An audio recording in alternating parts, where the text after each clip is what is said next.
Nous avons dit que Jésus soit acclamé.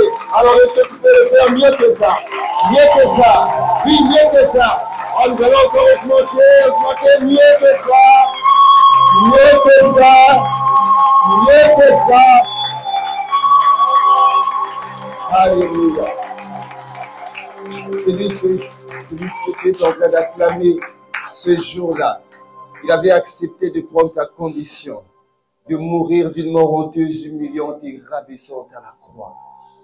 Isaïe avait vu cette scène où il devait mourir nu, loin des regards de sa famille et des gentils. Il est mort. N'a-t-il pas dit qu'il aurait cru en ma prédication, qu'il aurait reconnu le bras de l'Éternel? S'était élevé comme une faible plante, comme un rejeton qui s'élève d'une terre déserte. Il n'avait ni beauté, ni éclat pour attirer nos regards.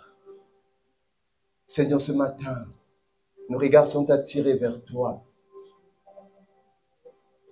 La Bible dit, tu es le plus beau des fils de l'homme. Et la grâce coule sur tes lèvres.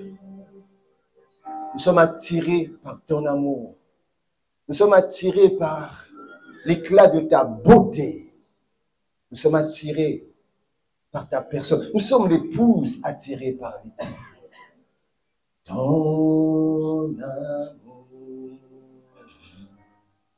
ta puissance, ta présence dans ma vie. Déclarons, pleurons ton amour, entends les soupirs de ton église, entends nos soupirs, ta présence dans nos vies. Nous psalmodions, nous demandons, nous supplions, Abba Père, nous implorons ton amour. Nous implorons ton amour, ta présence nous supplions, nous réclamons rien d'autre. Nous implorons rien d'autre. Nous demandons rien d'autre. Le Dieu d'amour, nous réclamons ton amour. Nous désirons ton amour. Nous supplions ton amour. C'est que le monde n'a pu nous donner, toi tu nous le donnes. Seigneur, ils nous ont donné la haine. Mais en toi nous avons l'amour. Seigneur, nous reconnaissons que tu es le Dieu d'amour, l'inaliénable amour. Oui, Père, ton amour abondant au plus profond de nos cœurs, au plus profond de nous. Nous sommes, Seigneur, nous nous réjouissons de te savoir que tu es notre Père et tu nous as tant aimés. Parce que cet amour, tu l'as exprimé, Seigneur, en envoyant ton propre Fils mourir à la croix. Seigneur, tu nous as tellement aimés, jour après jour. Cet amour ne cesse de se manifester comme des vagues qui échouent sur une plage. Seigneur, ton amour, ton amour, ton amour.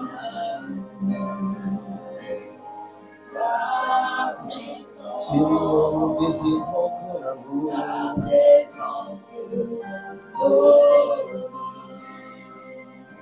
Est-ce que tu peux élever ta voix, bien-aimé? Élève ta voix, élève ta voix. Élevons nos voix, Église. Disons à notre Père, à notre Seigneur, celui qui nous a tant aimés. La Bible dit dans Jean 3,16, car Dieu a tant aimé. Il a exprimé l'amour. L'amour, c'est exprimé par le don, en donnant son propre Fils. Alors est-ce que toi et moi, pouvons-nous exprimer à notre Dieu l'amour que nous avons en lui, alors que nous voulons que cet amour qui est sa personne inonde nos vies, mais que à notre tour, nous devons exprimer notre amour. Oui, être présent, c'est déjà exprimer combien nous avons tout laissé pour lui. Nous avons accepté de donner, choisi de donner ces 2-3 heures pour lui. Nous nous avons abandonné nos programmes, abandonné nos projets pour lui donner en ce jour dominical les prémices et la dîme de cette journée. En étant dans sa présence, en choisissant la bonne part, Seigneur, nous te disons merci. Alors, à notre tour, nous devons te donner, nous te donnons de notre vie, nous te donnons de notre aide, nous te donnons de notre amour, nous te donnons de notre révérence. Tu es digne de révérence. Jésus, le Christ, comment ne pas te célébrer, comment ne pas t'aimer, comment ne pas t'exalter, comment ne pas te couronner. Tu es digne, tu es digne, tu es digne. Père, tu as accepté d'envoyer Jésus afin que nous ayons la vie. Aujourd'hui, nous avons la vie. Nous aimerions te rendre une excellente action de grâce pour la vie que nous avons reçue en Jésus. Nous n'aimerions pas rester là. Nous aimerions, Seigneur, au travers de cette vie, Père, entrer dans notre destinée, accomplir le but pour lequel tu nous as appelés. Et de ce but, Seigneur, se dessinent tes plans, se dessinent tes projets, se dessinent le dessein de Dieu pour nos vies et pour l'humanité. Seigneur, accorde-nous la grâce. Nous t'en supplions, il faut. Et à délai aussi à Badrogo, c'est que tu le bosses, il faut. Il faut. Il faut. Il faut. Il faut, il faut, il faut, il faut, Seigneur, quelque chose se passe, il faut, ne nous laisse pas rentrer, Seigneur, il faut, que ta main puisse agir, il faut. Un jour spécial, il faut, nous te supplions, il faut, que ta main agissante, il faut, dans la vie de mon frère, il faut, il y a un redimensionnement, il faut, tu as l'autorisation, il faut, la métamorphose, il faut,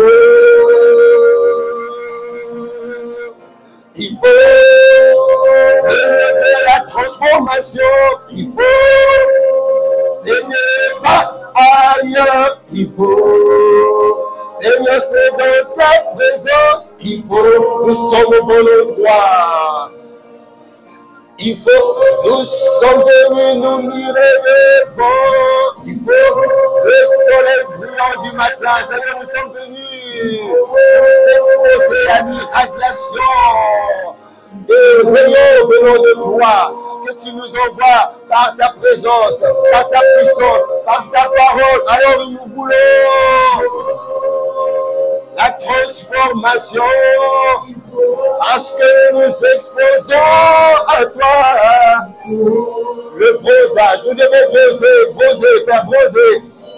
À cela, nous croyons à la métamorphose, nous croyons au renouvellement, nous croyons à la guérison divine, nous croyons à la restauration divine. Père, nous croyons, voilà pourquoi nous disons, en disant il faut, ne nous donne pas de choix, ne nous laisse pas de choix. Père, apprivoise-nous, maîtrise-nous, conquiert-nous, rends-nous esclaves et prisonniers de Christ. Non, nous refusons d'être indépendants. Et nous étions esclaves du royaume des ténèbres. Nous étions écrasés comme des chiffons, comme des torchons, écrasés, esclaves du royaume des ténèbres. Il t'a plu de nous sauver, de nous ramener dans le royaume. Et tu nous as donné des diadèmes d'or et de prestige. Seigneur, tu as fait de nous tes enfants, mais en même temps prisonniers et esclaves. Cette fois-ci, de Christ. Ah, voilà pourquoi nous te demandons maintenant, Père, alors que nous sommes prisonniers et esclaves de Christ. C'est différent. C'est totalement différent. Comme nous étions esclaves du royaume des ténèbres. Là, nous étions écrasés. Mais en étant esclaves de Christ, non, nous sommes pris entre tes mains. Et tu nous as donné un nom. Tu as fait de nous des rois et des sacrificateurs. Un esclave ne peut pas être une royauté. Un esclave ne peut pas être une royauté. Mais en étant dans le royaume, tu fais de nous des royautés. Alors c'est là où nous avons choisi.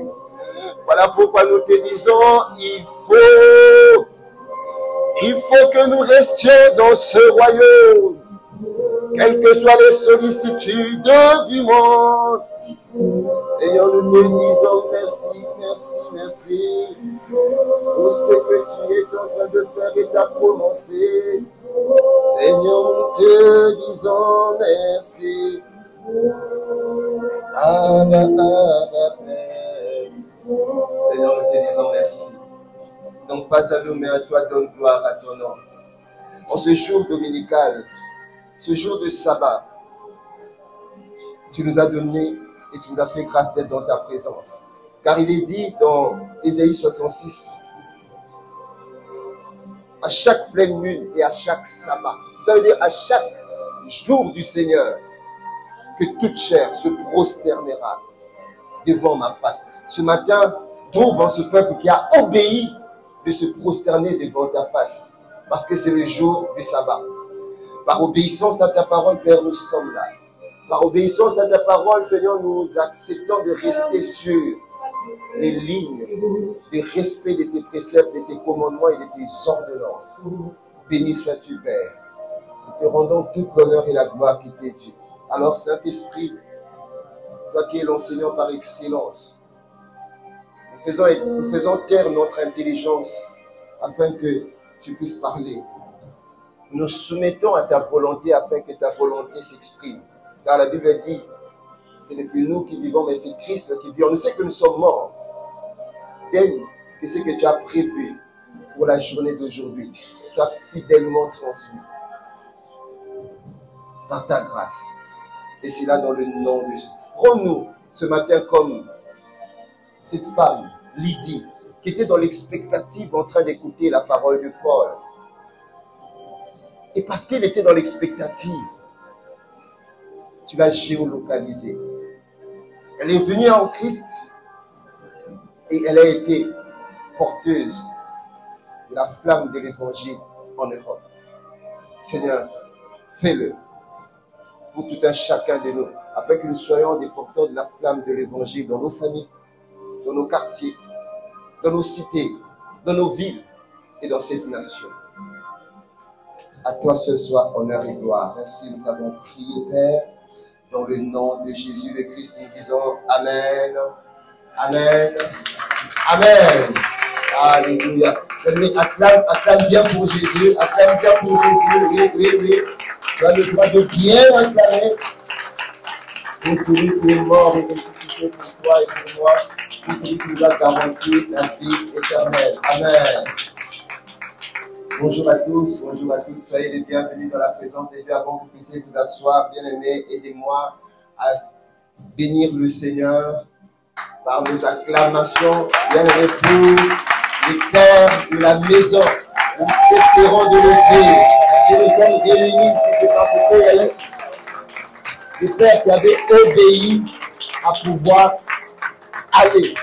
Ils avaient obéi à laisser leur intérêt, à laisser leur choix, à choisir le choix de Dieu. Amen.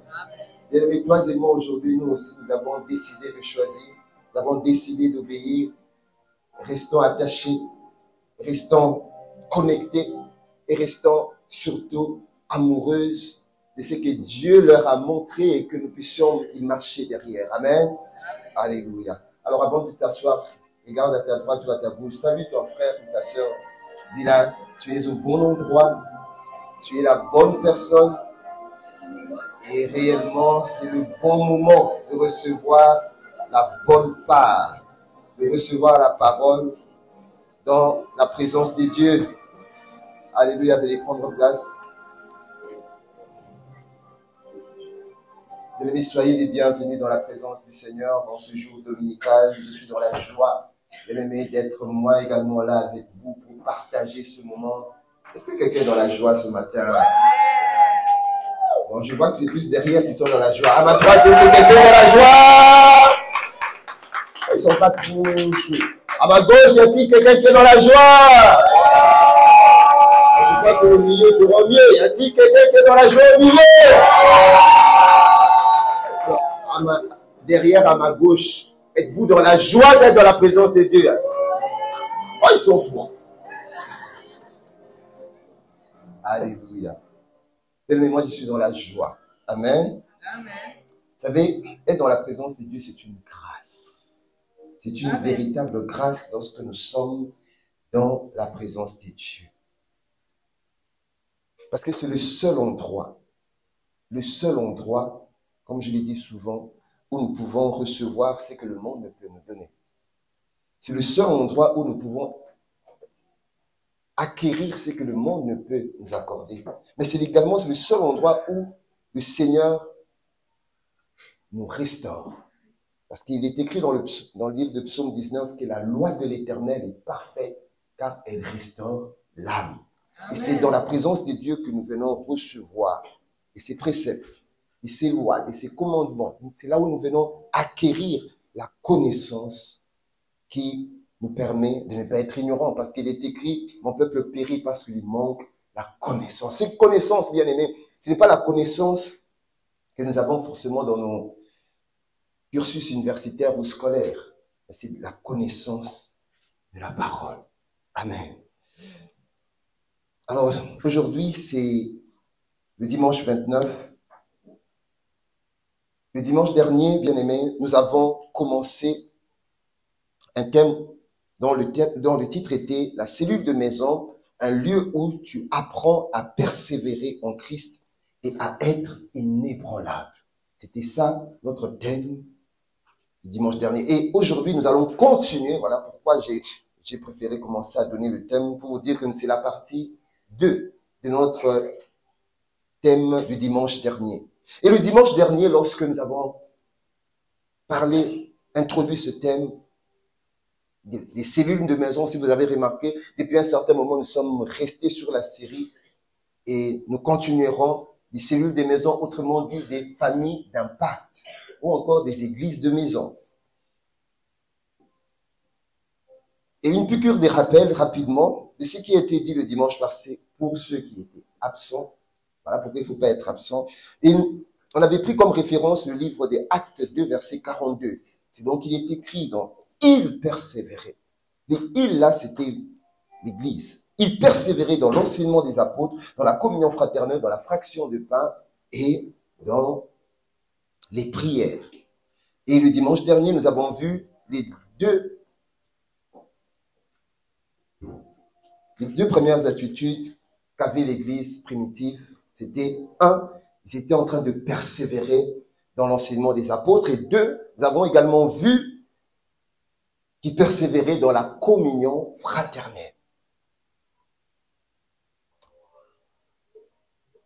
Et avant d'entrer sur les 2 autres attitudes ou habitudes qu'avait le peuple de Dieu, les enfants de Dieu, l'Église, nous allons revenir un tout petit peu sur la persévérance. Parce que lorsque vous regardez dans Acte 2, verset 42, la Bible dit « il » là, c'était l'Église. C'était l'Église à la sortie de la Pentecôte et Pierre avait annoncé l'évangile. Et la Bible dit il y a eu 3000 âmes qui étaient revenues à Jésus. 3000 âmes. Et on avait compris que le Saint-Esprit avait donné une stratégie à l'Église, une stratégie aux apôtres, parce que quittant 120 dans la chambre haute, passer à 3000, c'était une croissance exponentielle. Mais comment est-ce que les disciples pouvaient réussir à gérer ces personnes? Comment est-ce qu'ils pouvaient manager ces personnes alors qu'à l'époque, il y a de cela quelques jours, ils n'avaient que 120. Et le Saint-Esprit leur a donné la stratégie. Il a dit, ces âmes que vous avez gagnées et que vous avez fait des disciples devront persévérer dans ces 4 choses. Donc, ils ont persévéré dans les enseignements des apôtres. Autrement dit, ils n'étaient pas en train d'écouter d'autres enseignements. Ils étaient restés sur les enseignements que les apôtres étaient en train de transmettre. Et ils persévéraient également dans la communion fraternelle. Ils étaient toujours en train d'échanger entre eux, partager. Désormais, mon frère était celui que je devais toujours échanger. Et ma sœur était celle avec qui je devais toujours partager, échanger, partager, échanger, partager. Pourquoi? Parce que ils avaient une même destinée, ils avaient un but à atteindre, et puis ils avaient en commun un combat à combattre ensemble. Quelqu'un peut me dire amen. Et ils ont persévéré également dans la fraction de pain et dans les prières. Alors, aujourd'hui, nous allons voir ce qui est de la partie fraction de pain. Lorsque nous lisons la parole donc nous allons voir la partie 3, la persévérance dans la fraction de pain. Alors, j'aimerais qu'on puisse me projeter acte 2, à partir du verset 41, vous allez voir quelque chose. Acte 2, à partir du verset 41. Après, nous verrons 42, et puis nous allons sauter, nous allons aller à 46. Alors, la Bible dit, ceux qui acceptèrent sa parole furent baptisés, et en ce jour-là, le nombre des disciples augmenta d'environ 3000 âmes. Mais ça, c'est après que l'apôtre Pierre ait annoncé l'évangile, ait proclamé la parole, ait annoncé le salut à ces âmes qui ne connaissaient pas Jésus. Et ils étaient 3000 âmes. Et vous remarquez que la Bible dit le nombre de disciples. Donc, ils ont été baptisés et ces âmes-là, ils ont été instruits, ils sont devenus des disciples de Jésus. Et c'est seulement après que la Bible dit maintenant, ils persévèrent. Les ils là, c'était ces âmes que Pierre les apôtres avaient ramenées à Christ. Et maintenant, nous allons aller au verset 46. On y va? 46. Verset 46, il est dit. Alors, ils étaient chaque jour, tous ensemble, assidus au temple. Ils rompaient le pain dans les maisons et prenaient leur nourriture avec joie et simplicité de cœur. La deuxième partie, c'est vrai que lorsque nous lisons au verset 42, la Bible dit, ils persévéraient dans l'enseignement des apôtres, ils persévéraient dans la communion fraternelle et dans la fraction de pain. Et dans la fraction de pain, il y a ces...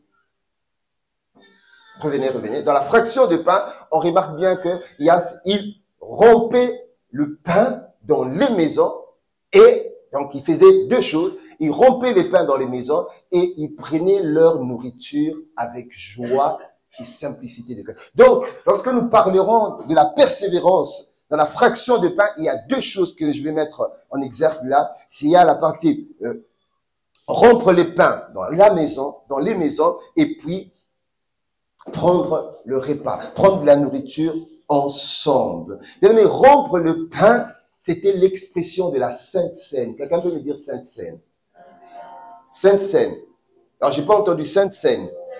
Oui, bien aimé, rompre le pain, c'est l'expression de la Sainte Seine. Donc, l'Église persévérait, d'une part, à observer une ordonnance. Cette ordonnance qu'ils étaient en train d'observer, ce n'était rien d'autre que la Sainte Seine. Et la Sainte Seine, c'était un repas. La Sainte Seine, Seine là, vient du mot latin, cena, qui veut dire repas. Mais le Seigneur Jésus prit avec ses apôtres le soir précédant la croix, ce souper de la Pâque, où il avait rompu le pain. Et dans Matthieu 26, verset 26 à 29, Matthieu 26, verset 26 à 29, la Bible dit, pendant qu'ils mangeaient, Jésus prit du pain et après avoir rendu grâce, le rompit et donna à ses disciples. Vous voyez, il a rompu, donna à ses disciples. Il dit, prenez, mangez, ceci est mon corps. Mais c'est ce que nous avons fait. C'est ce que toi et moi nous avons fait le modérateur nous a conduits à prendre la Sainte Seine. Mais c'est ce que nous faisons tous les jours après le temps de prière. Nous rompons le pain pour la Sainte Seine. Et le Seigneur nous dit, il persévérait. Autrement dit, bien-aimés, la Sainte Seine, c'est le repas du Seigneur. La Sainte Seine, c'est un peu comme ce que avait le peuple d'Israël dans le désert. Eux, ils avaient la manne. Vous savez, quand le peuple d'Israël prenait la manne, on n'a jamais dit qu'Israël était sorti de l'Égypte avec des magasins d'habits, avec des magasins de chaussures pour changer de choses. Ils ont fait 40 ans.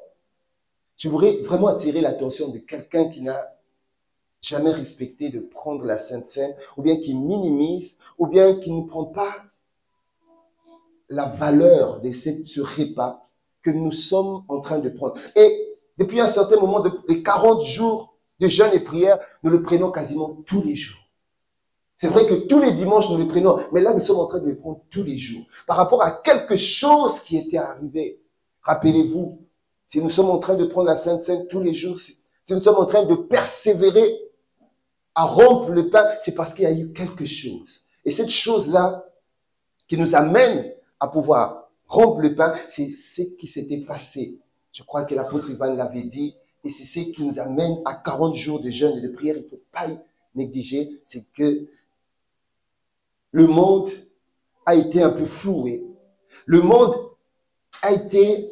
s'est vu introduit dans une voie qu'il ne pouvait pas du tout comprendre. C'était que lors des Jeux olympiques, on nous a fait comprendre par les pères qu'il y a quelque chose. Il y a le spectre de l'abomination qui a été introduit pour séduire les nations, pour apporter le chaos dans les nations et pour égorger la tête des pères dans la foi de notre génération.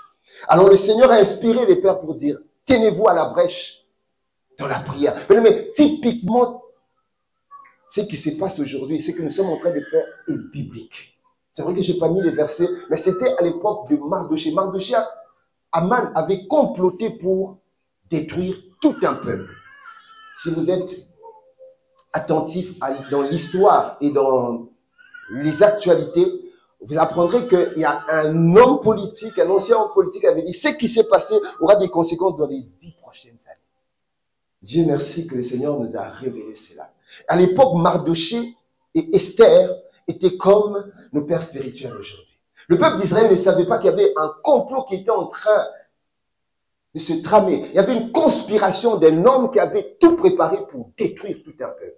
Mais il y a une conspiration qui n'a pas été vue lors des JO, mais que le Seigneur a révélé. Il y en a eu de même.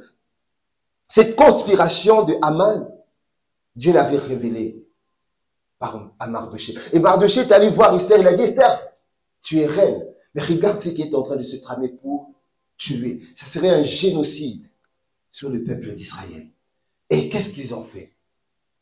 Ils ont décrété un jeûne et prière.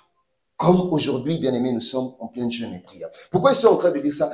À l'intérieur de ce programme, le Seigneur nous dit, vous devez rompre le pain. Vous devez faire la Sainte Seine. Parce que dans cette cérémonie, on avait sapé cette ordonnance que nous allons voir, qui est la Sainte Seine. On avait méprisé. Nous voulons donner du sens. Nous voulons dire haut et fort, Seigneur, cette institution est respectable. Cette institution et cette ordonnance est digne de respect. Bien-aimés, la Sainte Seine, c'est un ordre du Seigneur. Parce que lorsque nous lisons Luc 22, verset 19, partie C, vous verrez, le Seigneur dit, faites ceci. En disant faites, c'est un commandement, c'est un impératif. Faites ceci en mémoire de moi. Alors, quand on nous dit pourquoi nous devons dire, pourquoi en mémoire de lui, c'est tout simplement parce que nous devons nous commémorer. Lorsqu'on parle en mémoire, nous sommes en train de nous souvenir, nous sommes en train de nous rappeler. Autrement dit, lorsque nous prenons la Sainte Seine, lorsque nous sommes en train de rompre le pain, bien aimé, c'est comme si nous faisions une pause et nous revenons en arrière il y a de cela 2000 ans. Il y a de cela 2000 ans, il y a quelque chose. Nous sommes en train de prendre quelque chose dans le présent, mais en nous souvenant de ce qui s'est passé il y a de cela 2000 ans, que son corps a été flagellé. Son corps avait porté nos maladies, nos douleurs. Son corps, son dos a été flagellé au point où sa chair était déchiquetée lorsqu'on était en train de le fouetter, et il avait porté, bien aimé, des maladies et des douleurs. Il avait porté mes maladies et mes douleurs à moi. Il avait porté nos maux, nos afflictions. Et 39 plus un coup qu'il avait reçu exprime plus de 39 maladies que le monde connaît aujourd'hui. Et ce jour-là, son sang avait coulé 7 fois. Et de son sang, il nous a rachetés. Et alors que nous nous souvenons, lorsque nous prenons son corps et nous buvons son sang, bien aimé, ça a plus d'effet plus que la manne. Je vous ai parlé de la manne. Israël, dans le désert, pendant 40 ans, ils n'ont jamais changé d'habit. Ils n'ont jamais changé de chaussures. Il y avait une humidité dans leurs vêtements au point où ils ne pouvaient pas avoir, ils n'avaient pas besoin de magasins ou de couturiers ou de fabricants. Mais ils ont manifesté la foi dans ce que le Seigneur leur avait donné. Voilà pourquoi, bien aimé, pendant ces 40 jours et après les 40 jours, le Seigneur te dit et me dit à moi, dans nos églises de maison, nos familles d'impact, nous devons persévérer. Est-ce que tu peux dire persévérer? Ah, j'ai pas entendu persévérer. Et nous devons persévérer à rompre le pain. Persévérer dans la fraction de pain. Cette fraction de pain, c'est également le moyen pour nous de nous souvenir, comme nous l'avons vu. Nous souvenir de ce qui s'était passé, mais également ça témoigne, c'est aussi un témoignage public de notre communion avec Christ. Lorsque nous sommes en train de rompre le pain, nous sommes en train de nous souvenir de cette communion. Nous communions avec lui. En cela, c'est l'expression qui nous montre, lorsque je suis en train de, on dit, je mange le corps. Ce pain que nous prenons là, c'est plus le pain. Lorsque nous rendons grâce, il y a quelque chose de spirituel qui se passe. Et ce pain que nous tenons devient le corps de Christ. Donc il y a une communion entre nous et véritablement de ce corps-là. Il y a une communion entre nous véritablement de ce sang qui, il y a 2000 ans, avait coulé. Et lorsque nous parlons de la Sainte Seine, c'est aussi l'occasion d'annoncer son retour imminent. Dans 1 Corinthiens 11, verset 26, il est écrit, car toutes les fois que vous mangez ce pain et que vous buvez cette coupe, vous annoncez la mort du Seigneur jusqu'à ce qu'il vienne. Jusqu'à ce qu'il vienne. Lorsque je suis en train de prendre le corps de Christ, je suis en train de me souvenir qu'il reviendra un jour. Parce que je suis en train de prendre le corps, je suis en train de me souvenir que je ne suis plus orphelin dans ce monde. Je suis adopté, je suis héritier, co-héritier de Christ et j'ai un grand frère qui est allé me préparer une place. Voilà pourquoi lorsque je suis en train de prendre le corps de Christ, je suis en train de me projeter dans l'espérance. 1 Corinthiens 13, la Bible dit que ces 3 choses demeurent. Il y a la foi, l'espérance et l'amour. Mais qu'est-ce que nous pouvons tirer pour ce premier point lié à y romper les pains? Dans nos églises de maison, bien, nous devons imiter les disciples. Nous devons imiter l'église primitive. Dans Philippiens 3, verset 1, il est écrit, « Soyez tous mes imitateurs, frères, et portez les regards sur ceux qui marchent selon le modèle que vous avez en nous. » Nous devons porter aussi un regard d'imiter les modèles, c'est-à-dire la première église que Dieu a agréée, que Dieu a validé. Si c'est dans la parole de Dieu, si c'est dans la Bible, c'est que Dieu a validé ce qu'ils étaient en train de faire. Amen. Dans nos églises de maison, bien aimés, désormais ne manque pas, parce que c'est l'endroit où nous prenons la nourriture du Seigneur, le repas du Seigneur, où nous obéissons à cette ordonnance ensemble. Alors, est-ce que vous pouvez me remettre le verset 2, acte 2, verset 46? Parce qu'il y avait 2 points.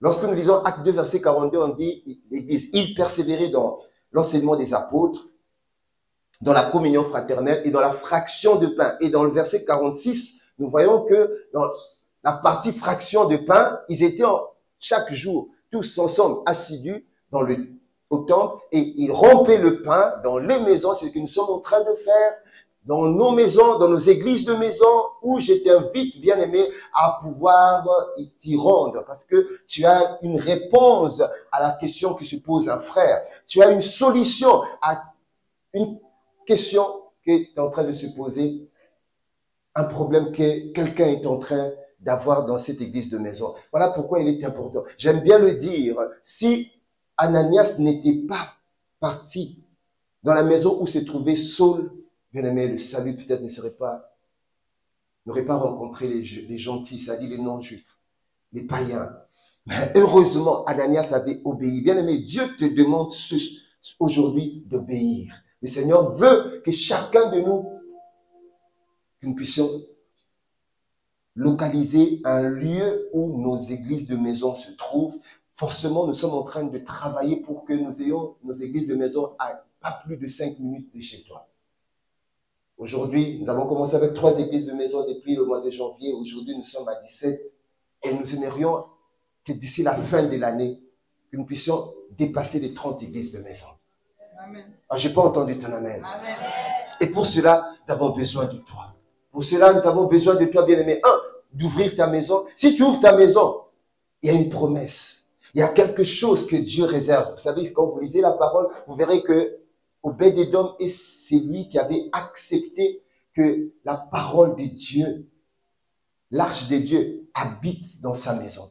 Et parce qu'il avait accepté que l'arche habite dans sa maison, il y a quelque chose qui s'est passé. La Bible dit, cet homme était devenu prospère. Lorsque tu ouvres ta maison, bien aimé, la grâce qui a accompagné Obed-Édom t'accompagnera aussi. Amen. Et lorsque tu es participant dans l'église de maison, bien aimé, sache que c'est l'endroit où tu vas grandir et mûrir. En tout cas, l'exemple des églises de maison, nous sommes en tout cas nous-mêmes des véritables exemples de ces églises. Moi, je me rappelle quand j'ai commencé, quand je suis arrivé à ICC, je crois en 2010, ma première église de maison que j'ai fréquentée, c'était à 10 minutes de chez moi. Et j'ai fréquenté l'église de maison du pasteur Freddy, qui est le pasteur de ICC Martinique aujourd'hui. D'une des choses qui m'avait touché dès que je suis arrivé, c'était l'amour. Waouh, j'étais tellement très bien accueilli. En dehors du fait que j'étais très bien accueilli, ils avaient une attention sur moi, sur mes problèmes, sur mes défis. Et j'avais au moins quelqu'un sur qui je pouvais m'appuyer pour prier pour moi. Bien aimé, je ne sais pas, dans ta famille, dans ton quartier, combien sont ceux qui prient pour ton cas? Je ne sais pas. Combien sont ceux qui se soucient de tes défis à toi? Combien sont ceux qui combattent avec toi face à tes adversaires, face à tes ennemis, face à tous ceux qui en veulent à ta vie? J'ai connu cela. Et j'ai trouvé quelqu'un qui pouvait me porter, quelqu'un qui pouvait me comprendre, mais quelqu'un qui pouvait également m'enseigner. Je me sentais tellement heureux d'être là. Au point où, moi, tous les jeudis, j'étais dans les églises de maison.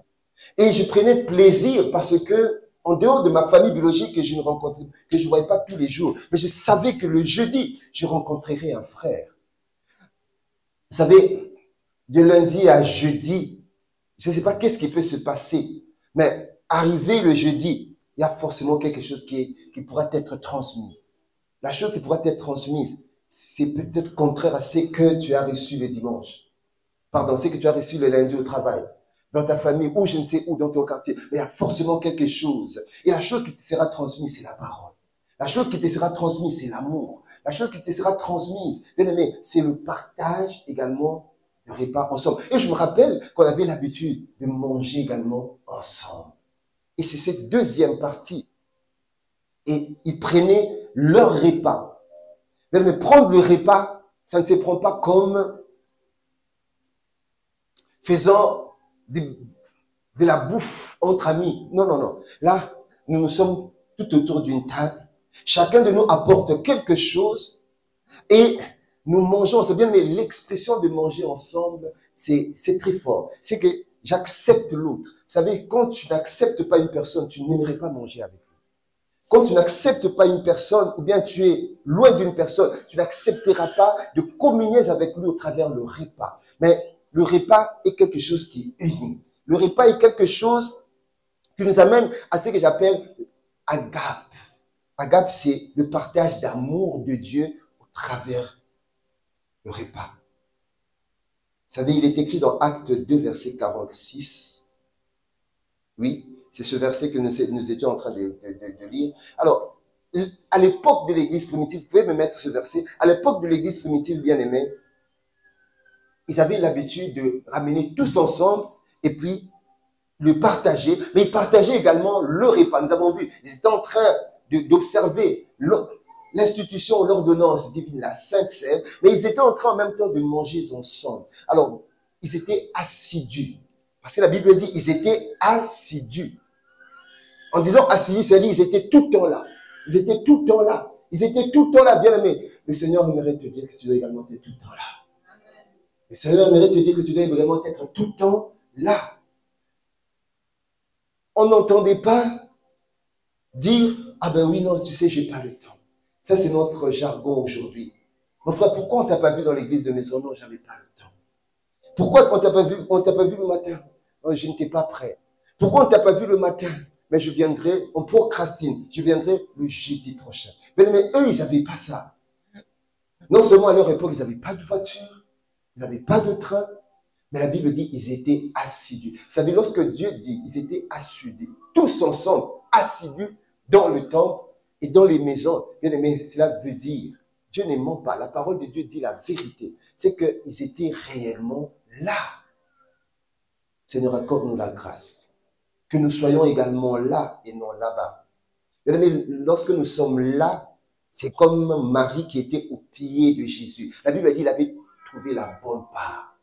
Et Marthe était dans la cuisine, en train de travailler, en train de faire quelque chose pour Jésus. Regardez, il y avait deux attitudes. L'une qui était au pied du maître pour écouter, pour communier avec le Seigneur dans la parole. L'autre était en train de travailler.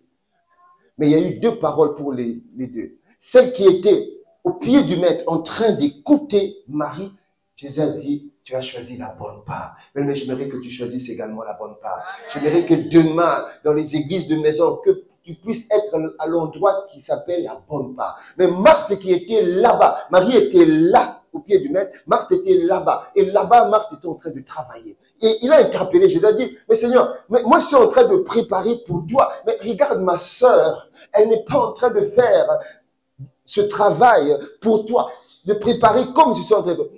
Jésus a dit, tu t'agites et tu t'inquiètes de beaucoup de choses.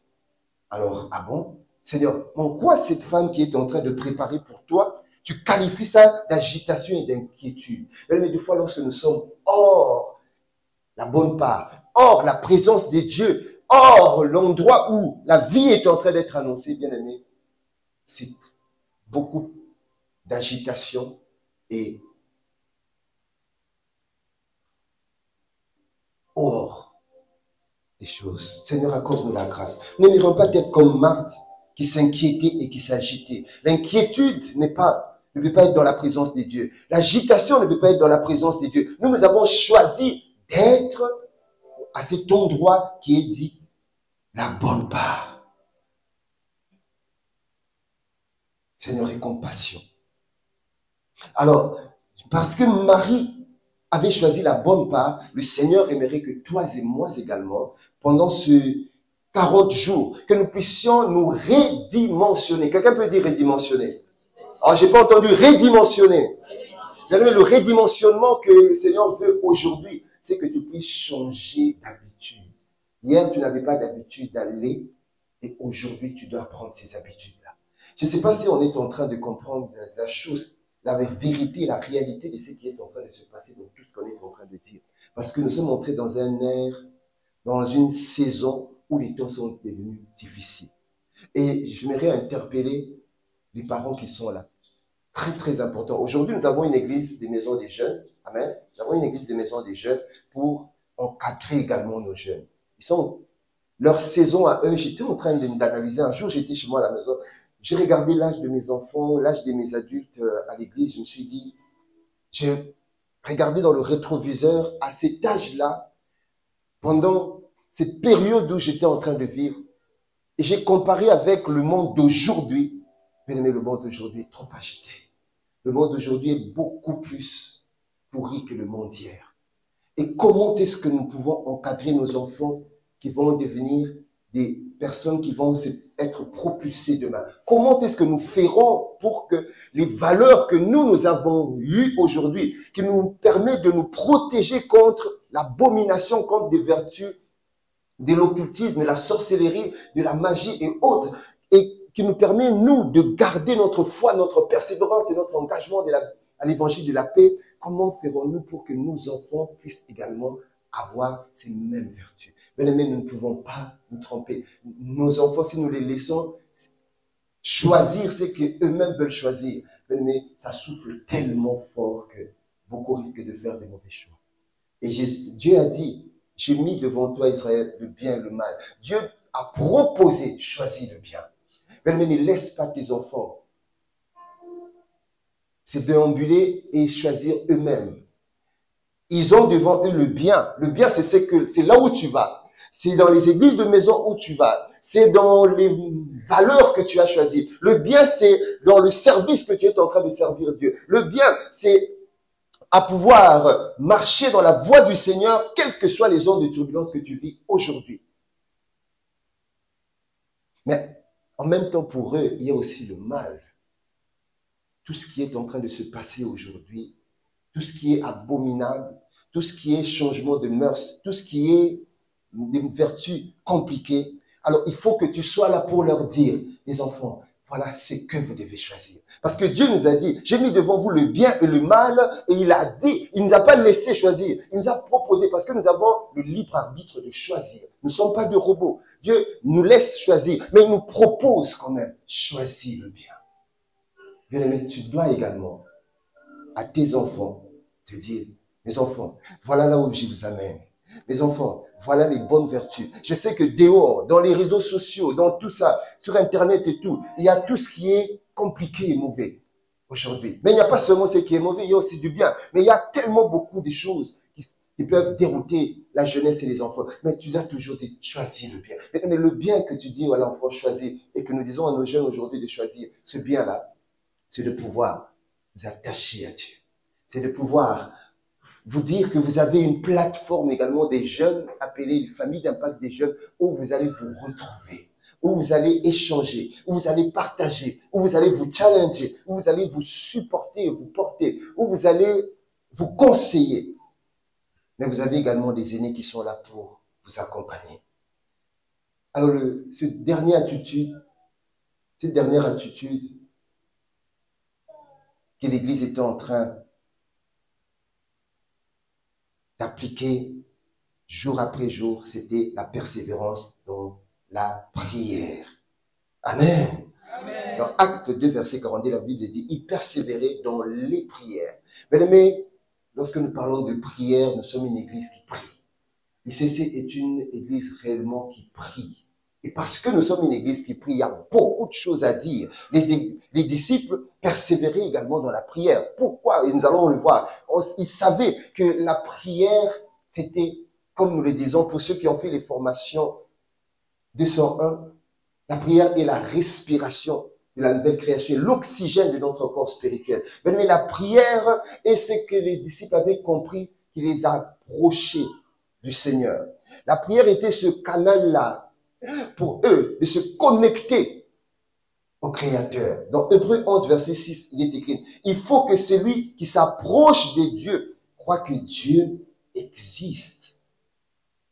Mais s'approcher de Dieu, on s'approche de Dieu par la prière. Et Jésus était notre premier modèle de la prière. Dans Luc 18, verset 1, la Bible dit, Jésus leur adressa une parabole pour montrer qu'il faut toujours prier et ne pas se relâcher. Mais le mot relâcher, j'ai essayé de regarder en grec, qui veut dire akakeo, qui veut dire sans vigueur, épuisé, découragé. Dieu te dit, tu ne peux pas te décourager dans la prière. Tu ne peux pas t'épuiser dans la prière. Tu ne peux pas ne pas avoir de la vigueur. Il faut la vigueur parce que lorsque nous prions, c'est tout un travail que nous sommes en train de faire. Mais il persévérait dans la prière. Jésus nous dit, il faut toujours. Pourquoi il faut toujours prier? Alors, lorsque nous parlons de la prière, bien-aimés, dans notre église, nous sommes une église qui prie sans cesse, le matin, à midi et le soir. Et parce que nous prions tout le temps, bien-aimé, tu dois être là. C'est vrai que nous prions et nous prions pour toi. Si tu es un éternel absent, mais sache que l'église prie pour toi. Si tu n'es pas là, sache que nous supplions pour toi. Sache que nous implorons la grâce de Dieu pour ta vie et pour ta maison, pour tes enfants. Et bien aimé, toi également, tu dois venir et prier pour les autres. Il est important. Jésus dit toujours prier. Alors, j'ai trouvé dans Romains 12, verset 12, une parole qui relie persévérance et prière. C'est l'apôtre Paul s'adressant aux Romains, il pouvait dire, réjouissez-vous en espérance, soyez patients dans l'affliction, persévérez dans la prière. Paul était en train de leur dire, persévérez dans la prière, ne lâchez pas, ne vous découragez pas, parce que nous traversons des moments qui sont des fois difficiles, au point où tu te dis, est-ce que j'ai encore envie de prier? Mais le diable t'attaquera sur ta vie de prière, parce que la seule manière auquel tu peux détruire ses œuvres, c'est dans la prière. Voilà pourquoi il va tout faire pour t'affaiblir. Il va tout faire pour te montrer que ça sert à rien de prier. Tu peux passer des temps. Nous disons que la prière est l'oxygène de notre corps spirituel. Bien aimé, imagine-toi si tu ne respires pas. Imagine-toi si tu fais juste une journée sans avoir de l'oxygène. Ton corps va réagir. Ton corps va dire, non, non, non, ça ne va pas. J'ai envie de l'air. J'ai envie de l'oxygène. Parce qu'il faut que l'oxygène circule sur tous les vaisseaux de mon corps. Tu as besoin de la prière. Alors, j'ai pas entendu bien. Tu as besoin de la prière. Bien aimé, nous tous, nous avons besoin de la prière. Pourquoi? Parce que nous sommes esprits. Nous habitons dans un corps et nous possédons l'âme. Et notre esprit a besoin de se connecter à l'esprit suprême qui est notre Dieu. Bien aimé, c'est par la prière que tu le fais. Ne néglige pas la prière. C'est ce que faisaient l'église primitive. Et c'est ce que nous faisons dans nos églises de maison. Est-ce que tu sais, si tu ne vas pas dans les églises de maison, mais je m'aimerais t'informer qu'à chaque réunion, il y a toujours un temps que nous mettons qui a un sujet de prière. Qui a un sujet de prière. Mais je suis prêt pour prier pour tes parents. Nous sommes prêts pour te porter, tes parents qui ne sont pas encore convertis. Mais c'est dans des petits groupes comme ça que nous sommes là pour te dire, ma soeur, nous sommes ensemble. Frère, nous sommes ensemble. Dis-nous, qu'est-ce qui te préoccupe? Quel est le sujet qui te préoccupe? Qui est malade? Nous croyons que notre Dieu est Jéhovah Rapha, c'est-à-dire le Dieu qui guérit de toute maladie. Et nous croyons également qu'il a dit, c'est par ses meurtrissures que vous avez été guéris. Mais Dieu ne ment pas. Ce qu'il a dit s'accomplit. Il dit c'est par ses meurtrissures. Alors nous croyons que lorsque nous sommes ensemble et lorsque nous nous tenons ensemble dans l'église de maison pour prier pour toi, dans le monde spirituel, il n'y a pas de distance. Amen. Non, dans le monde spirituel, il n'y a pas de distance. Je me rappelle encore, je vous ai déjà donné ce témoignage ici, sur la chair. J'étais en train de travailler à la maison et d'un coup à l'autre, j'ai reçu la pensée d'appeler ma tante qui habite, la tante de mon épouse qui habite Luxembourg. Et je l'ai appelée. Et quand je l'ai appelée, elle était alitée. Des douleurs dans les articulations, elle ne pouvait pas bouger. Et tu lui dis, qu'est-ce qui se passe? Elle m'a dit, non, mon fils, ça ne va pas et tout. J'ai dit, est-ce que nous pouvons prier? Juste la prière. Parce que je croyais. Et c'est cette pensée qui me vient. Vous savez, quand quelqu'un peut guérir par le vaccin, on prend une dose et puis on injecte. Je dis, Seigneur, que cette dose qui s'appelle par tes meurtrissures, vous avez été guéri, soit injectée dans son corps. Mais c'est comme ça que moi je prie lorsque j'ai envie de prier pour quelqu'un qui est malade. Et que cette dose-là qui s'appelle, c'est par vos meurtrissures, vous avez été guéri, puisse commencer à patrouiller maintenant dans ton corps, dans tes organes, dans tes ligaments, dans tes molécules, dans tes cellules, dans tes veines, dans l'eau, dans le sang, et que ça fasse un scanner de la tête aux pieds, du pied à la tête, en train d'aller chercher ce virus-là qui se cache, mais pour les tuer, parce que la vie de Dieu qui patrouille maintenant dans ton corps ne peut pas, les virus, les maladies ne peuvent pas tenir face à ça. Mais c'est là où toi également, tu peux donner le meilleur de ce que tu peux. Peut-être tu as le don de guérison. Mais qu'est-ce que tu fais avec le don de guérison chez toi? Peut-être que le Seigneur a amené le nouveau arrivant qui est venu dans l'église de maison, qui a besoin de guérison. Dieu a dit, vas-y. J'ai mis le don de guérison dans la vie de ma soeur, de ma fille. Là. Mais tu restes avec ton don de guérison chez toi. Alors que la personne vient tout le jeudi et il dit au pilote, j'ai mal, ça fait plus de 6 mois que j'ai mal à l'épaule. Mais bien aimé, c'est pas le pilote qui a le don de guérison. Le pilote peut avoir le don de parler en langue ou bien le don de parler de paroles de connaissance. Mais toi, tu as le don de guérison. Tu restes avec. C'est comme Ananias avait la grâce et la capacité spirituelle d'amener Paul à recouvrer sa vue, alors qu'il était aveugle, Saul. Et imaginez-vous s'il s'était opposé à ce que Dieu lui avait dit. Dieu a dit non. Parce qu'il a dit non, c'est un meurtrier. Il respire le meurtre, c'est un tueur de chrétiens. Dieu a dit non. Si c'était sa vie passée, mais je t'envoie parce que je vais le faire. C'est lui qui va annoncer l'évangile pour les païens, mais également il ira annoncer l'évangile auprès des rois. Alors, Ananias n'avait pas résisté. Quand il a entendu Dieu parler, il a dit, ok, je me mets au garde à vous, Seigneur. Mais aujourd'hui, le Seigneur est en train de te parler. Amen. Je dis encore aujourd'hui, Dieu est en train de te parler. Il y a forcément un don que tu as, que quelqu'un dans les églises de maison a besoin. Il y a forcément une grâce que tu as, que quelqu'un n'attend que toi. Saul n'attendait que Ananias. Imaginez-vous si Ananias n'était pas venu. Barnabas était aussi un homme de Dieu. La guérison de recouvrer la vue de Saul n'était pas passée par Ananias, c'était passé par Saul. N'était pas passé par Barnabas, c'était passé par Ananias. Peut-être quelqu'un dit, oui, mais il y a le pilote qui est là, il y a d'autres frères qui sont là, ils vont le faire. Non. Dieu fait des choses de manière très millimétrée. Ses choix des dons, il les donne comme il veut. Et ce qu'il a déposé en toi là, bien aimé, c'est pas pour toi, c'est pour forcément quelqu'un. L'arbre ne donne pas de fruits pour lui-même. L'arbre donne des fruits pour que toi et moi, que nous puissions aller consommer ces fruits. Alors, il y a quelque chose qui est en toi, tu dois comprendre qu'il faut que tu puisses. Alors, vous savez, Jésus, en matière de prière, il est le premier modèle de la prière. Il priait tout le temps, en tout lieu. Alors, il y a beaucoup de versets que je ne vais pas donner, parce que en tout lieu, il priait dans les eaux. Dans Luc 3, verset 21. Il priait dans les montagnes. Marc 6, 46. Il priait dans les déserts. Ouais, Luc 5, verset 16. Et la Bible dit, il priait dans un certain lieu. Dans Luc 11, verset 1. Pour dire, nous devons prier tout le temps et en tout lieu. Mais en tout temps, ça veut dire matin, midi, soir, prier en esprit, parler en langue tout le temps, tout le temps, tout le temps. Vous le verrez dans Luc 6, verset 12 à 16. Prier en tout temps, vous pouvez également le lire rapidement dans Luc 21, verset 36. On ne va pas rester là-dessus.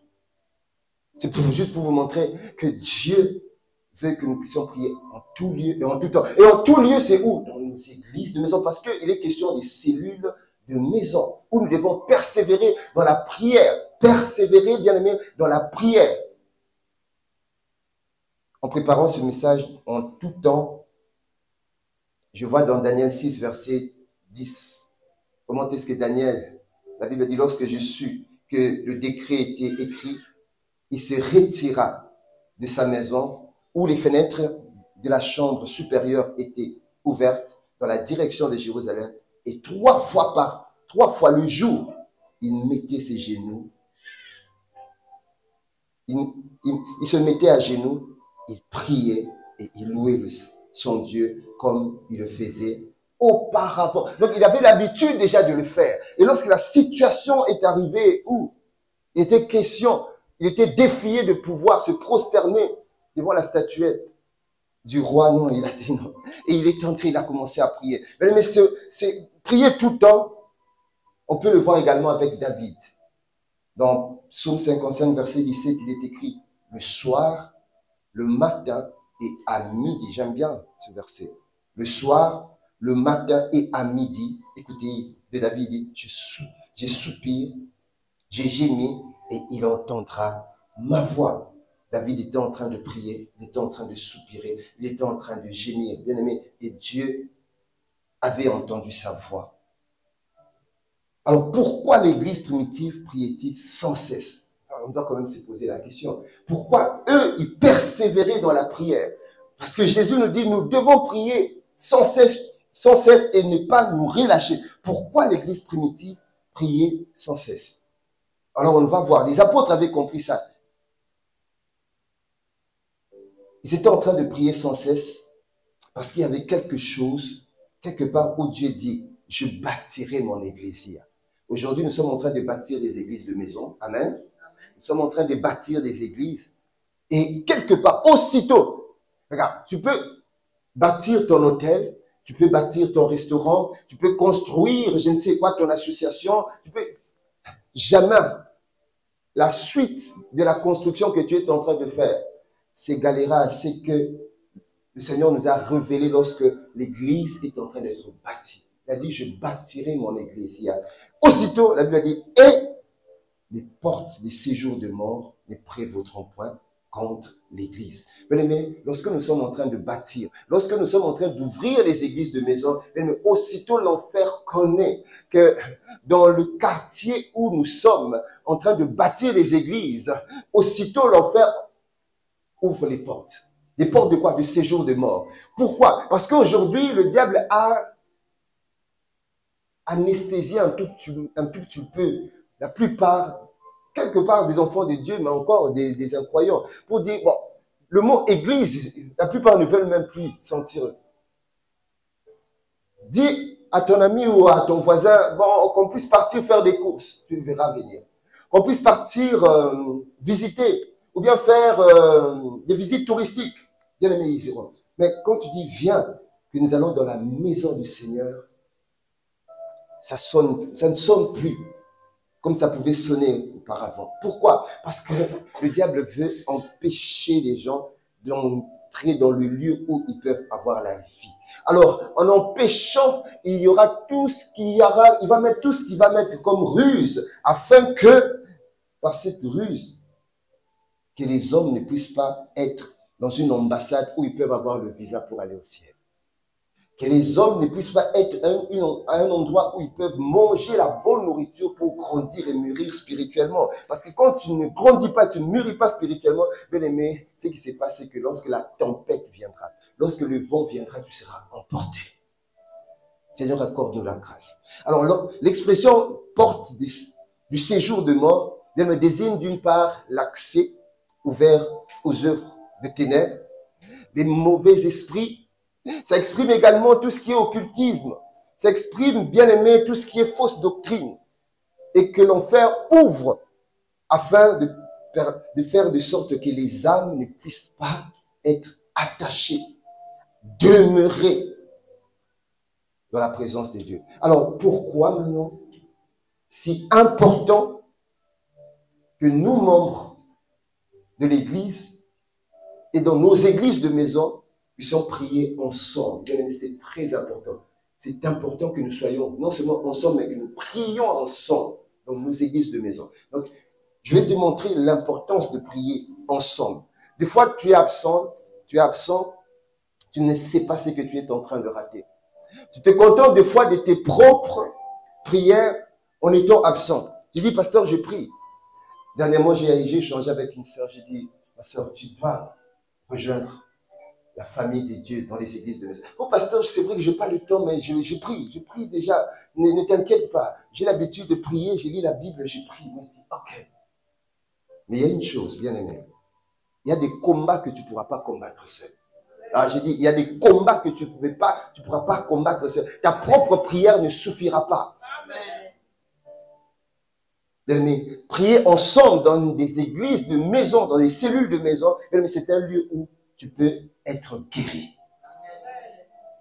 Nous voyons dans Jacques 6, verset 16, il est écrit, confessez donc vos péchés les uns les autres. Je ne vais pas confesser mes péchés si L'autre n'est pas là. Or, si l'autre est là, c'est que nous formons déjà ensemble. La Bible dit 2 ou 3 qui se réuniront en mon nom. Je serai au milieu d'eux. Confessez donc vos péchés les uns aux autres et priez les uns pour les autres, écoutez, afin que vous soyez guéris. Lorsque je suis en train de prier pour moi-même et que j'ai des douleurs, j'ai une maladie dans mon corps, parce que mon esprit n'est jamais malade, c'est mon corps qui est souffrant, mon esprit n'est jamais malade, j'ai besoin que des frères et des sœurs me portent dans la prière comme je l'ai dit auparavant. Mais prier ensemble, mais c'est parce qu'il y a également des combats, comme je venais de dire, que je ne peux pas mener seul. Regardez, il est écrit dans Deutéronome 32, verset 30, et je mérite vraiment attirer ton attention. Oui. Écrivez Deutéronome 32, verset 30. Comment un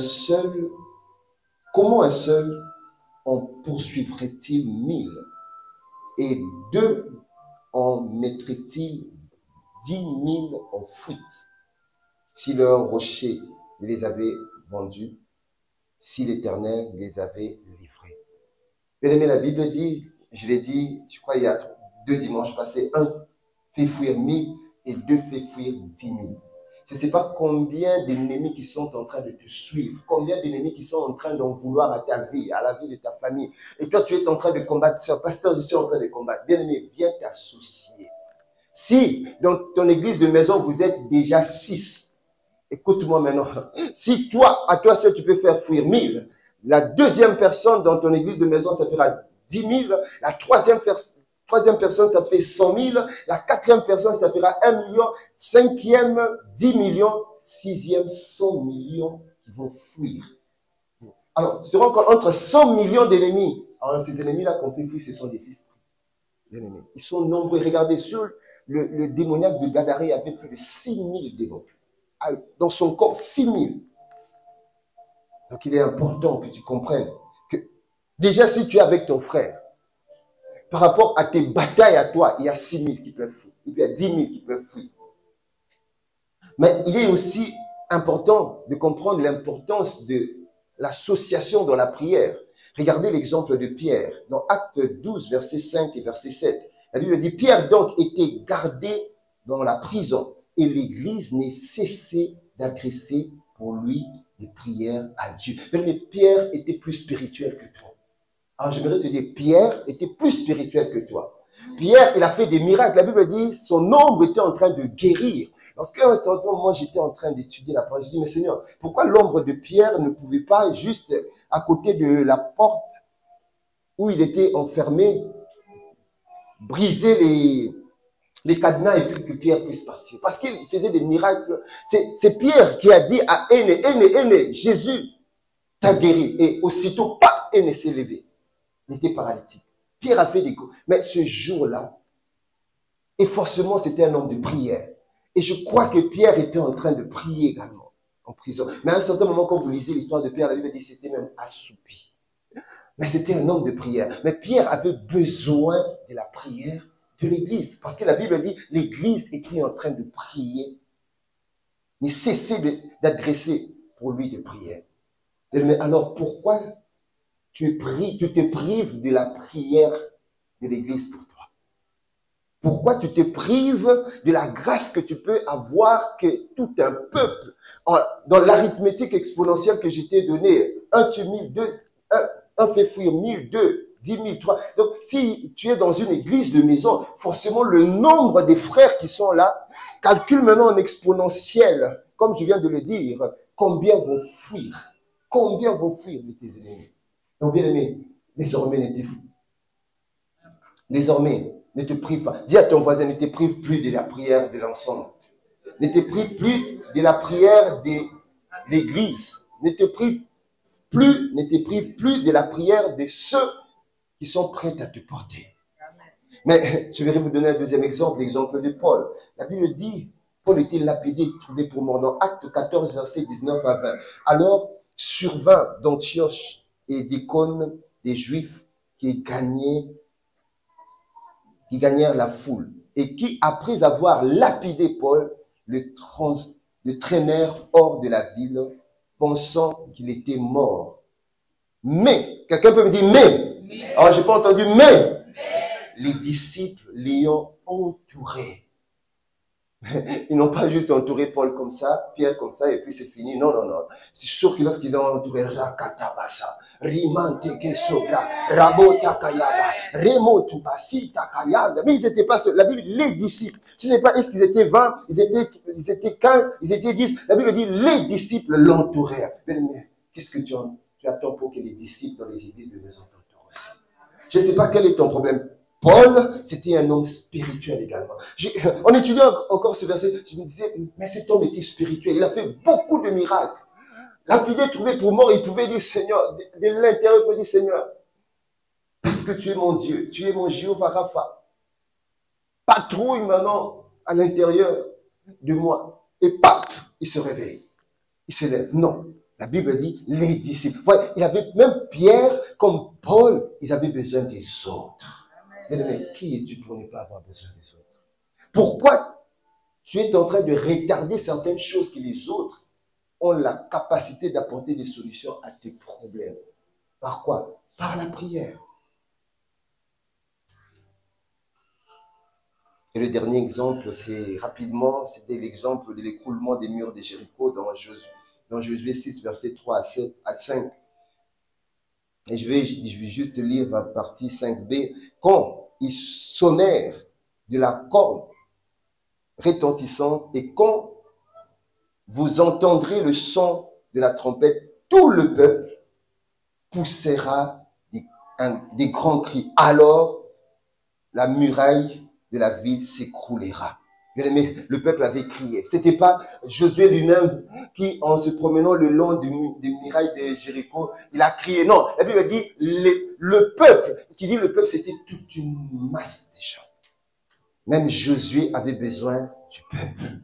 Bien-aimé, nous tous, nous avons besoin.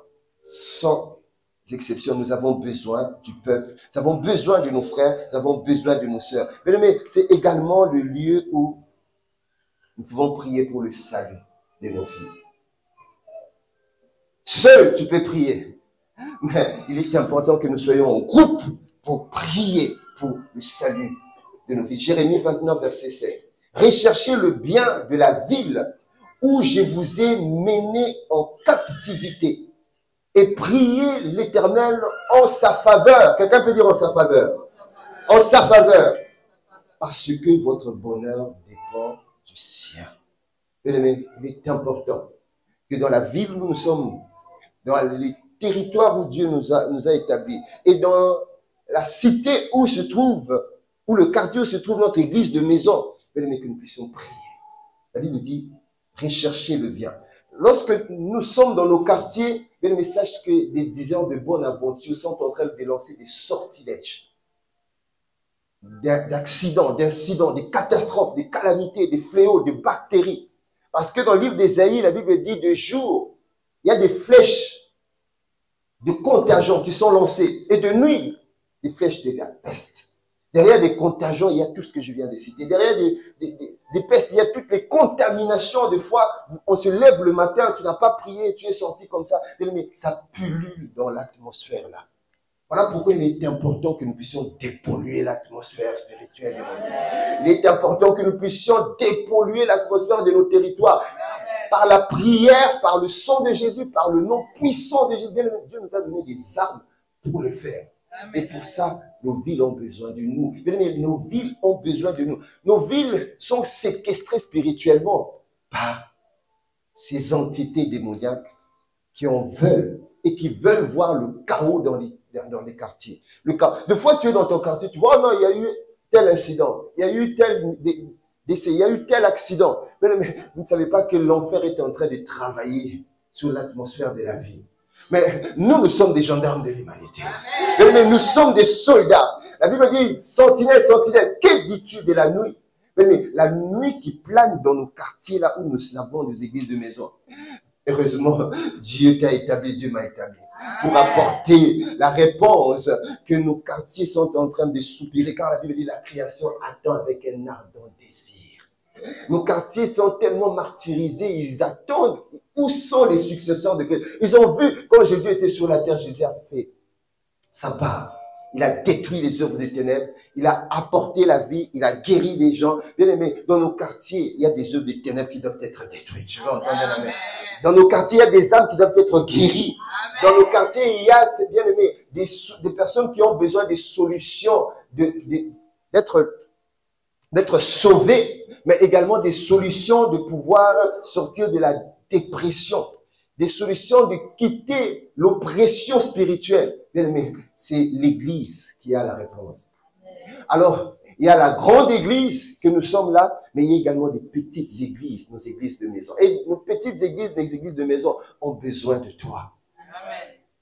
Laisse-moi te dire, si à chaque fois que tu peux être absent, tu te dis, bon, il y a les autres vont faire.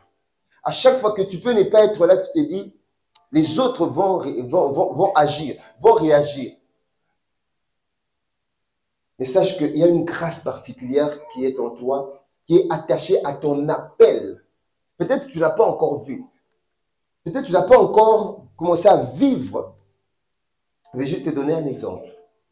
Cette grâce-là, je le compare à la vapeur. Amen. Et lorsqu'on t'amène des blocs de glace, sache qu'à l'intérieur de ce bloc de glace se cache la vapeur. Et qu'est-ce qu'il faut faire pour que la vapeur sorte? Pour que cette vapeur puisse sortir, tu prends la bloc de glace, tu le mets dans le feu. Et cette bloc de glace va se diluer et devenir de l'eau. Et l'eau chauffée va maintenant dégager. Mais en toi, tu es comme cette bloc de glace, tu ne vois pas encore la grâce que Dieu a mis en toi. Tu ne vois pas encore cette grâce que le monde est en train d'attendre. Donc, ce qu'il faut, et pour finir, bien aimé, tu dois juste accepter à passer au feu. À passer au feu. Et la Bible dit, Dieu est le feu dévorant. Amen. Bien aimé, passe par le feu de Christ. Pour qu'il puisse commencer à te tailler comme étant ce sarment, c'est-à-dire cette branche qui est en train de donner des feuilles, des branches encore. Et lorsqu'il vient tailler, ça fait mal. Lorsque Dieu va te faire passer par le feu, il y a forcément des formations que tu dois faire. Il y a forcément le redimensionnement dans ton système de pensée que tu dois avoir. Il y a également cette partie où tu dois apprendre à aimer le Seigneur. Cette partie où tu dois apprendre à être souvent dans sa présence. Cette partie où tu dois apprendre à servir Dieu. Cette partie où tu dois apprendre à être parmi ceux qui sont les élites gagneurs d'âmes, pour aller chercher les âmes, pour aller travailler dans le ministère d'évangélisation et que tu sois toi-même évangéliste. Cette partie où tu dois apprendre à aimer les autres. Cette partie où tu dois apprendre à faire du bien aux autres. Même il y a un paquet de choses que tu dois faire, de sorte que, en passant par le feu, que tu puisses également commencer à manifester ce que Dieu a dit, ce que Dieu a prévu, ce que le Seigneur a choisi pour toi. Bien-aimé, pour finir, pour cette deuxième partie de ce thème que nous avons vu depuis le dimanche passé, que nous finissons ce dimanche, chaque église et chaque église de maison, bien-aimé, nous devons persévérer. Est-ce que tu peux dire à ton voisin, persévérer? Alors regarde-le bien, dit persévérer. Oui, bien-aimé, c'est important. Nous devons persévérer. C'est vrai que on peut le dire par la bouche comme ça, mais c'est tout un combat. Vous savez, la persévérance, et on ne persévère pas lorsqu'on rencontre une résistance. C'est ce que j'avais dit le dimanche. Il y a forcément une résistance. Il y a forcément une opposition où tu es obligé de persévérer. C'est comme un athlète. L'athlète, il veut avoir une médaille, il doit persévérer dans les entraînements. Et derrière l'opposition de l'athlète qui va rencontrer, c'est quoi? C'est des fois la fatigue, des fois des problèmes, des fois des douleurs, des fois il ne veut pas payer le prix. Dans la persévérance, il y a le fait de payer le prix, bien aimé. Il y a également dans la persévérance une discipline. Quand on est indiscipliné, bien aimé, on ne persévère pas. Il y a la discipline, il y a le fait de payer le prix, et puis il y a le fait des fois de mourir en soi pour laisser Christ maintenant se manifester, être formé en toi. Amen. Et nous allons nous lever et nous allons prier. Parce que nous sommes conscients, tous, qu'en matière de persévérance, déjà le mot persévérance, nous n'y sommes pas trop. Cela se voit au travers de notre manière de faire. Cela se voit au travers de notre engagement. Cela se voit au travers de notre consécration. Cela se voit des fois, bien aimé, au travers même de notre manière de parler. On sent que on ne persévère pas. On sent que lorsqu'on est face à une opposition, au lieu de persévérer, on n'est pas comme Abraham. L'opposition d'Abraham, qu'il avait un problème. Il n'avait pas d'enfant. Seigneur, comment persévérer alors que j'ai pas d'enfant? Et là, il avait besoin d'activer la foi. En hébreu, c'est la foi Emouna. C'est-à-dire, c'était une foi maintenue dans une stabilité, dans une constance, la force. Car la Bible dit dans Romains 4, il n'a pas considéré par incrédulité ce qui concerne les promesses de Dieu. Fortifié par la foi, il donna gloire à Dieu. Ayant la ferme conviction, ce que Dieu a dit, il accomplira. Même on a un certain moment dans la persévérance besoin de rester là. Ça ne marche pas de rester là. Et par cette foi-là, ma foi ne nie pas la réalité. Mais la foi ne considère pas la réalité. Il considère la vérité. Ma foi considère la vérité. Et dans la persévérance, mais tu dois considérer la vérité.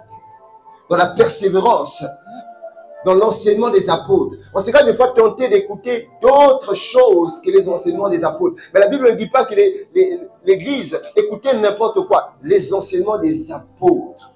Et ils étaient dans la communion fraternelle. Ils avaient l'habitude de se voir, d'échanger. Ils avaient l'habitude d'être toujours unis.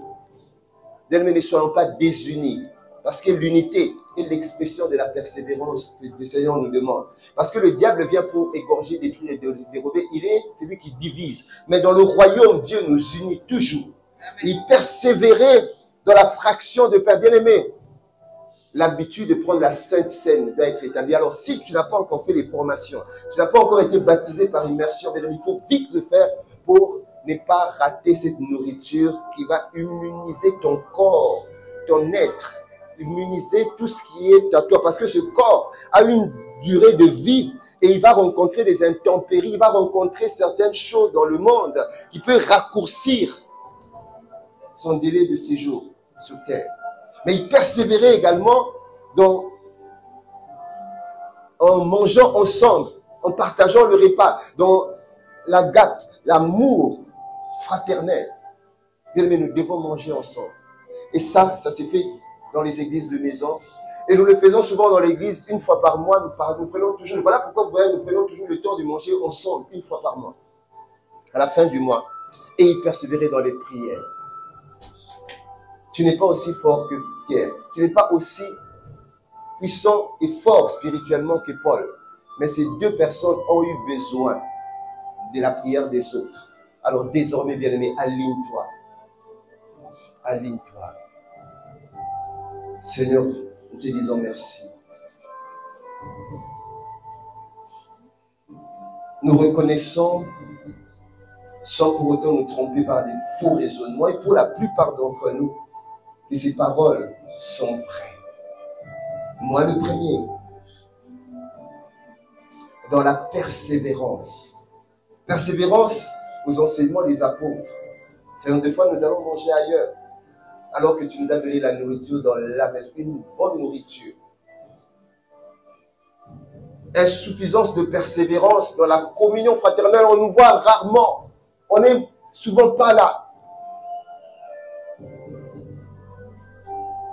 Insuffisance de persévérer dans la fraction de pain. Lorsque les frères mangent ensemble, nous on a toujours des raisons. Toujours des raisons. Alors que Paul, tu as dit, ces raisons-là, vous devez les renverser. Nous renversons les auteurs et les raisonnements qui s'élèvent contre la connaissance de Dieu. Et nous amenons toute pensée prisonnier, captif à l'obéissance du capable. Au lieu de renverser, nous supportons ces raisonnements qui nous empêchent de communier, de manger ensemble, de prendre le repas du Seigneur ensemble, et puis de prendre le repas, la nourriture, de partager les mets ensemble. Seigneur, nous reconnaissons également que nous ne persévérons pas dans les prières. Les prières, pas la prière, dans les prières, tout type de prière. Nous ne sommes pas au bon endroit, là où nous devons prier. Les 120, l'Esprit était descendu parce qu'ils étaient en train de prier. Jésus l'Esprit lui était descendu dans le Jourdain en pleine prière. Nous voulons voir des choses arriver sans la prière. Seigneur, accorde-nous la grâce. Et nous te demandons pardon pour ce manque de persévérance. Alors que tu as dit, la gloire de la dernière maison sera plus grande que celle de la première. Nous avons normalement la capacité de faire mieux que l'Église du premier siècle. Sauf que nous sommes encore dans des luttes. Nous sommes encore dans des batailles. Nous sommes encore en train de tourner sur des choses que nous aurons regardées comme une perte. Ces choses, Paul a dit, je regarde désormais ces choses comme une perte à cause de l'excellence de la connaissance du Christ. Nous, ces choses, au lieu de les regarder comme une perte, nous les admettons. Et nous les faisons demeurer. Seigneur, aie compassion et pardonne-nous. Je viens recommander ton église et recommander tes enfants. Seigneur, voilà pourquoi nous avons besoin du redimensionnement. Aligne-nous, redimensionne-nous, ramène-nous, Seigneur, là où tu nous avais choisis. C'est que tu avais prévu. Et comment est-ce que nous devons le faire? Parce que nous devons racheter les temps, les jours sont mauvais. Parce que nous devons apprendre à compter nos jours. Selon qu'il est écrit dans Psaume 90, apprends-nous à bien compter nos jours. Tellement nous ne savons pas bien compter, nous comptons mal. Nous gaspillons le temps. Nous ne sommes pas des bons gestionnaires du temps. La gestion du temps n'est pas notre partage. Et nous nous répandons, Seigneur. Et nous te demandons pardon. Accorde-nous la grâce. Oui, nous avons juste besoin de ta grâce. Afin que nous tous soyons redimensionnés. Et que nous puissions être réveillés. Dans Agé 1, à partir du verset 13-14, la Bible dit, et l'Éternel réveilla l'esprit des Zorobabel et des Josué, ainsi que du peuple, pour faire l'ouvrage de Dieu. Seigneur, je prie afin que tu réveilles l'Église, que tu nous réveilles, Seigneur, dans ces 4 habitudes que l'Église primitive avait été habituée à persévérer. Seigneur, que ça ne soit pas juste qu'on le fasse sporadiquement, spontanément. Non, Père, persévérer, ça veut dire de manière assidue, constante, continue. C'est à cela que nous verrons. Oui, nous verrons des résultats sans précédent. Nous te disons merci, Père, parce que c'est avec sincérité de cœur que nous l'avons demandé. Avec simplicité, nous croyons que la prière fervente des justes a une grande efficacité. Et l'efficacité auquel nous attendons, Seigneur, c'est ce redimensionnement dans la vie de chacun de nous et ce réveil comme tu réveillas l'esprit des Zorobabel et de Josué, ainsi du peuple. À toi ce soir, honneur et gloire. Nous t'avons ainsi prié dans le nom de Jésus le Christ. Nous disons Amen, Amen, Amen.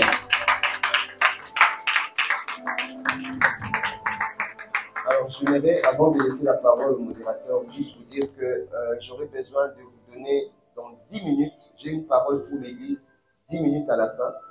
Donc, je ne vais pas vous prendre beaucoup de temps, juste 10 minutes. C'est que le Seigneur m'a mis à cœur, je vais vous le donner. Et je voudrais également demander à tous ceux qui n'ont pas encore donné leur vie à Jésus. Bien aimé, tu es venu aujourd'hui, tu as été invité, ou bien tu as l'habitude de venir, mais tu n'as pas encore donné ta vie. C'est-à-dire que tu ne t'es pas encore réconcilié à Jésus, bien aimé. C'est le moment parce que nous aimerions t'amener afin que tu deviennes citoyen du royaume, afin que tu deviennes également un enfant de Dieu, afin que l'Esprit de Dieu puisse désormais venir habiter en toi. Je vais demander à tout le monde de bien pouvoir baisser leur tête. Tu n'as jamais donné ta vie à Christ. Bien aimé, n'aie pas honte, n'aie pas honte. C'est le jour que le Seigneur avait choisi pour toi. Aujourd'hui, si tu t'es jamais réconcilié, tu n'as jamais confessé.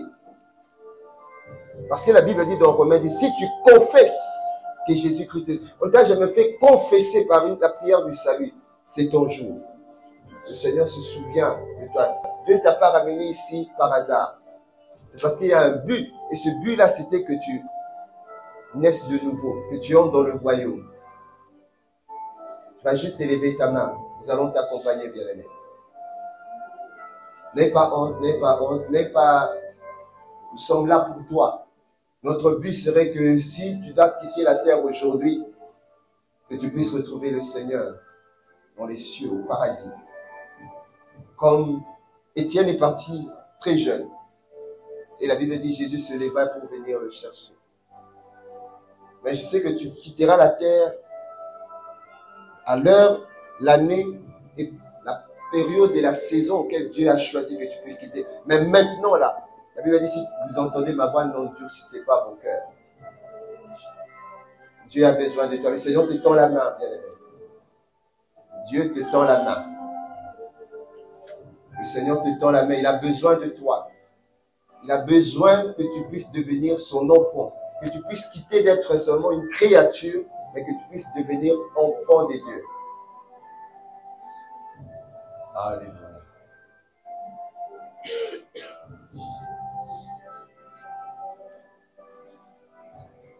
Seigneur, nous te rendons grâce. C'est toi qui connais. C'est toi qui sondes les cœurs et les reins. Parce que tu as ramené ton peuple dans ta présence. Parce que tu veux que ta maison soit remplie et que personne n'aille en enfer. C'est donc il est écrit dans Hébreux 4, craignons d'ange. Car la promesse d'entrer dans ses parvis, dans son repos subsiste encore, que personne ne soit trouvé venu trop tard. Seigneur, telle est notre prière. Aucune personne qui entrera en ce lieu ne soit trouvée venue trop tard. Ça veut dire qu'ils sortent en ce lieu sans pour autant qu'ils soient réconciliés à toi. Et que, au final, sans réconcilier à toi, c'est un danger. Et ce danger, c'est la perdition et la perdition à la séparation, à la mort, la seconde mort, une séparation avec toi. Père, nous te disons merci. Que toute l'honneur et la gloire ne reviennent qu'à toi. Nous t'avons ainsi prié dans le nom de Jésus le Christ. Amen.